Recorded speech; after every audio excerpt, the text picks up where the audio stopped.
शुक्ल पक्ष की नवमी तिथि, बैसाख महीना।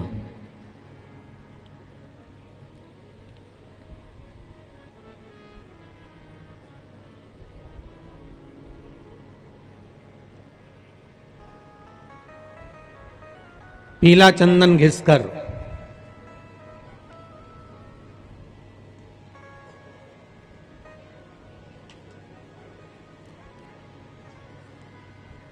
उस चंदन को एक सुंदर पीपल का कोमल पत्ता, कोमल पत्ता मतलब एकदम, एक तो पीपल का होता है कड़ला पत्ता, एकदम कड़क हो जाता है, और एकदम होता है कोमल पत्ता।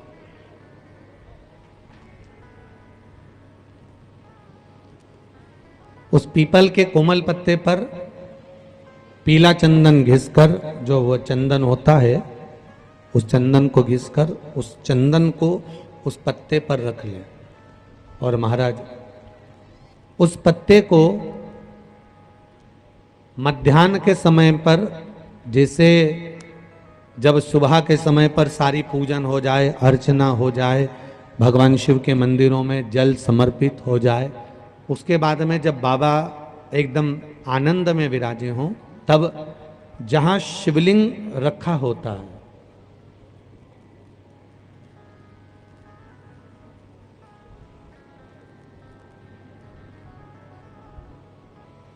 जैसे ये शिवलिंग है और ये कटी भाग जहां शिवलिंग रखा हुआ है, इस कटी भाग पर जहां शिवलिंग रखा है उसके पास में ही 3 उंगलियों से चंदन का लेपन उस कटी भाग पर करना है। जो उंगलियां लगी रहेगी उसी को अशोक सुंदरी वाली जगह पर स्पर्श करना है, और अशोक सुंदरी वाली जगह पर स्पर्श कर कर कुछ देर तक चंदन लगे रहने देना है। उसके बाद में उस चंदन को वापस निकाल कर लेकर आना है। कटी भाग पर जो लगाया गया है उसको भी निकाल कर वापस लेकर आना है। फिर बाबा का स्नान नहीं कराना है, केवल चंदन लेकर आना है, उसी पीपल के पत्ते पर रखकर। एक डिब्बी में उस चंदन को आप रख लीजिए।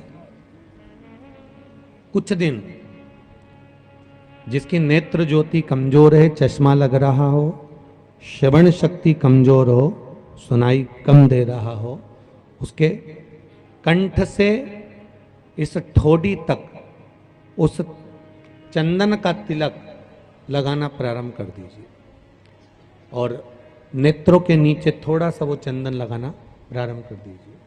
लगभग 20 से 22 दिन तक आप उसका प्रयोग करिए, और एक रुद्राक्ष का जल शिव को समर्पित कर कर उस जल का आचमन करना प्रारंभ कर लीजिए। लगभग 22 दिन लगेंगे। धीरे धीरे फिर जाकर डॉक्टर को जांच करा लेना, नेत्र की ज्योति बढ़ना प्रारंभ हो गई है। पर विश्वास के साथ में, भरोसे के साथ में, क्योंकि सबसे मूल अगर कुछ है तो विश्वास मूल है।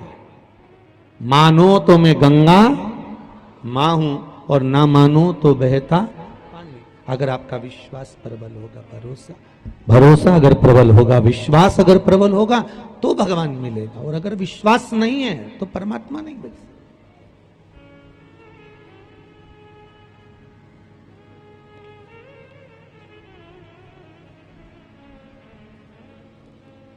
विश्वास के बल पर भगवान की प्राप्ति है। विश्वास है तो शिव है। और देखो, विश्वास का ही तो प्रतीक है ये इतने पत्र जो आए, इसमें एक पत्र लिखा है, देखिए।